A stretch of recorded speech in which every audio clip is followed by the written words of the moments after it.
everybody, welcome back to another video. So today is the second video in my sustainable home tour series. So today we're going to be in the kitchen.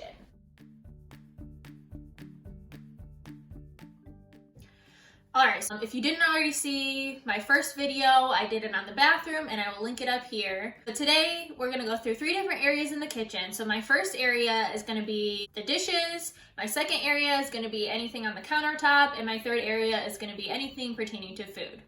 Alright, so we're going to start with the dishes. So as you see here, I have a couple different brushes here. All the brushes that I got from packagefreeshop.com or earthhero.com. So I'll leave those links below, and as in my video before, I'll leave all the links to the products that I show in the video. So this product specifically is a bottle brush. All of the bristles are made from plant fibers, and then this is steel or some other type of durable metal, and then wood. So there's also this brush here that once you're done with the head, you can actually just pop it right off. You can compost this, and then you can just get a new head and pop it back on here. So it's a little bit more sustainable that way. And then lastly, there's this little pot and pan brush that you can kind of get down and dirty a little bit more with. And I have here a dish soap bar. So instead of using liquid dish soap like I have here, this is actually a really great dish soap for a liquid version. It's sustainable. It has natural ingredients and everything. My sister-in-law got me this, and we're actually obviously just about out, but we wanted to try out a zero waste option. So that is why I got this bar. So you just gotta wet this down obviously a little bit more. So you just wet your brush down and then you have at it. So the other thing that I'll mention up top here is that I did get a bar soap dish. So once we use up our liquid hand soap, we'll also put the bar soap on here. This is cherry wood, so I got this from Package Free as well, but right now it is just holding our sponge, which is obviously not sustainable, but they do make compostable sponges I've seen, and we did have some other eco-friendly versions of sponges, but we're still using up what we have. So the last thing that I'll mention in this area is that we also use for the dishwasher, we run our dishwasher at least a couple times a week. So in that case, we do use the brand called Drops, and these are the little dishwasher detergent pods. So I've done a comparison to other brands of dishwashing pods, and they're very comparable. You can get this brand as a subscription too, which is super cool because then you don't have to worry about running out or what have you, and it has a ton of different options based on like your family size or how often you do the dishes. So you can get, you know, X amount every 3 months, so that you don't run out. So that's super cool, and obviously all their packaging is super sustainable as well. They're a great company that's really working towards lessening their footprint. And I actually also have a coupon code for this company that I will of course leave down below. Alright, so moving on to the second area, we're going to go over a couple countertop items that I always have out. So this item is our countertop compost. So we just keep like our food scraps and everything until it fills up, or at least gets partially filled up.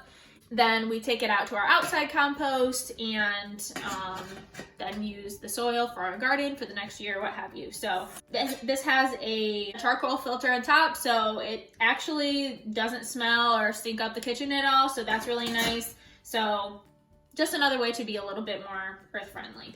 And then this here, like I said in one of my first videos, I challenged my mom to come up with some creative ideas. I give her a little bit of creative freedom when it comes to my vision and what I want, and she has to figure out how to put it together. So this, I definitely wanted to make sure that I had an option to not use paper towel all the time.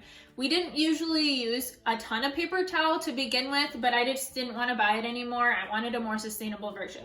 So my mom actually purchased these. I think they're probably just washcloths. You can purchase whatever material you want, and then she sewed or stamped in these button pads. So we talked about doing Velcro pads or button pads or whatever was easiest, and this is what ended up being easiest. So they're just attached around, we unsnap them and then take them with you to the living room usually when we eat popcorn or what have you, but this is super easy and sustainable. There is definitely some different options. I will link in what I would be using if I didn't use these. So there is a company that has some version of like a microfiber type of material, and so it kind of sticks to itself. So they have a roll of just, they don't need any snaps or Velcro or anything like that because it just sticks to itself. So you can buy those in a roll as well, and I will link that down below because that's definitely what I'd be using if I didn't have this already. Okay, so moving on to any type of food related items. I wanted to obviously mention produce bags. This is one of the first easiest switches that you can make, obviously, is going to the grocery store and bringing your own bags. You can also, instead of using those plastic produce bags, you can bring your own like mesh bags. I got these from one of my best friends for actually my bridal shower gift.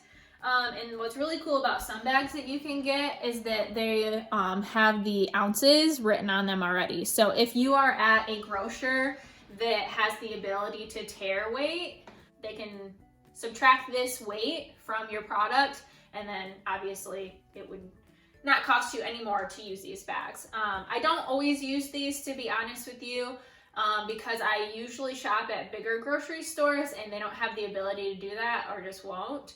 So any item that is like by the item, so if it's like $1 for a mango and it doesn't really go by weight, I do use these a lot. If it does go by weight, I usually refrain from using these, but it's all just dependent on where you shop and what you're buying.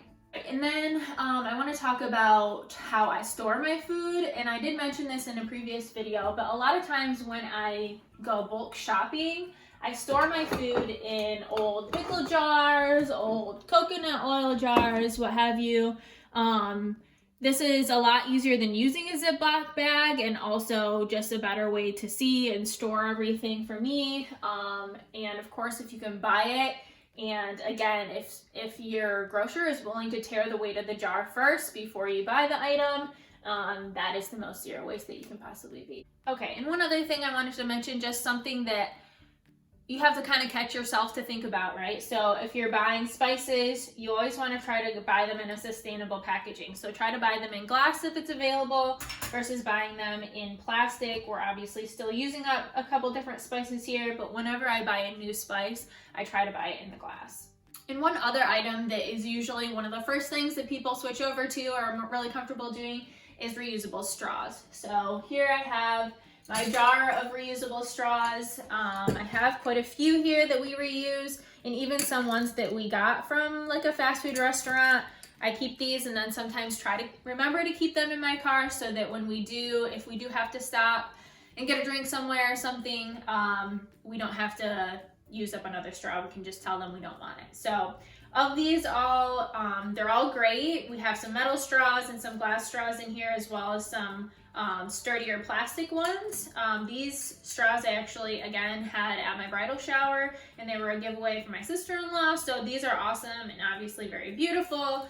I would say my favorite straws that I use all the time are going to be my glass straws. So I will link these down below, but I just really love the mouthfeel, and obviously you can see like that you make sure you got this clean too. So that's great as well.